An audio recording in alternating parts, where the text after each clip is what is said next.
To me, lockdown, I felt it was my safety net. There was like an avalanche of people where I work because being in the supermarket and everybody seemed to want toilet rolls and things. So to me, it was like the zombie apocalypse. And we opened the doors at 6 a.m. in the morning and all these people just rushed in. It was quite scary. I was like me and two other colleagues trying to fill up the sandwiches and we were shocked. And it suddenly dawned on me that this is really serious. You know, this isn't just a flu or this is really bad. So to me, when they said it was a lockdown and, you know, people were going to be kind of rationed and socially distancing, I was relieved. I thought, yeah, you know. And then my workplace, anybody who was a little bit sort of, but say you had diabetes or something, they told us all that you could have 12 weeks stay at home. You had to tell them obviously what your condition was. So to me, I was one of them people, so I thought, oh, this is good, I'm going to be safe. Although also I felt like a deserter because I also had colleagues there who had to come into work and that, and it was like mixed feelings. I wanted to be there, but then I didn't. It was hard on the people that were left there. And there were old people there as well. Like one of my colleagues is 67 and he was still working there. All through the pandemic he was there, and I worried about them as well. I worried about my friends at work, and you get people come in and they're quite rude to them because there wasn't anything on the shelves at the time. There was like toilet rolls.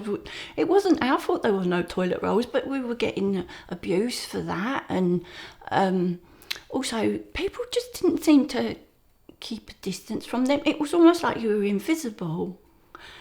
So I definitely think they were, you know, ignored a little bit, you know, in the safety aspect.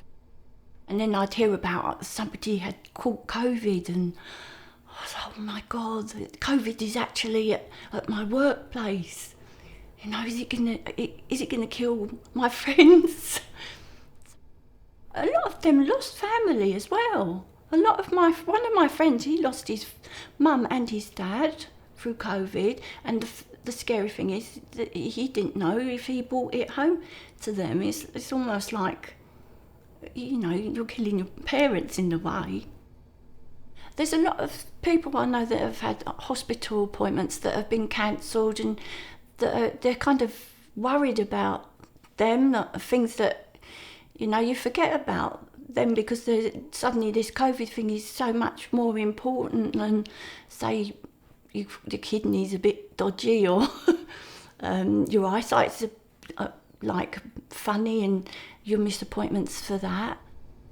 And the other parts was like, I've got quite a household of 5, plus they're all key workers. The whole household, in one way or another, is key workers. So there was my daughter working from home, and so you had to kind of creep around her, and my husband, the first lockdown, he was home as well because he's a dustman, but he has like a heart condition. So he was home. So it started off really, we were okay. We thought, yeah, we'll get through this summer. We'll do some things together. And then as time gets on, you find that you're kind of niggling with each other. So there are like little arguments, and of course there's like nowhere to go for your piece of isolation for yourself. So my eldest daughter, she had her first child. Willow was like a year old when lockdown started, and it was quite heartbreaking really because there was so many aspects of her growing up. Everything's so important when they're little. There's so much every day, something different happens. We was missing a lot of that. But since I've been back, it's been really harsh because it's like, well, we could have banter. We can't have any banter at work. And because I work nights, it's very physical as well. And you've got to wear this mask.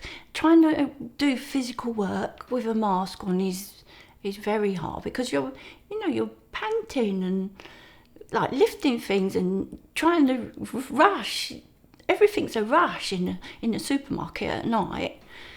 And then you go in the canteen and you sit down, and you where you've got your hour's lunch, your colleagues are like scattered all over the place. So you can't even have a conversation with someone. You've got to shout to them, and then the manager will come in and say, "There's too many people in here.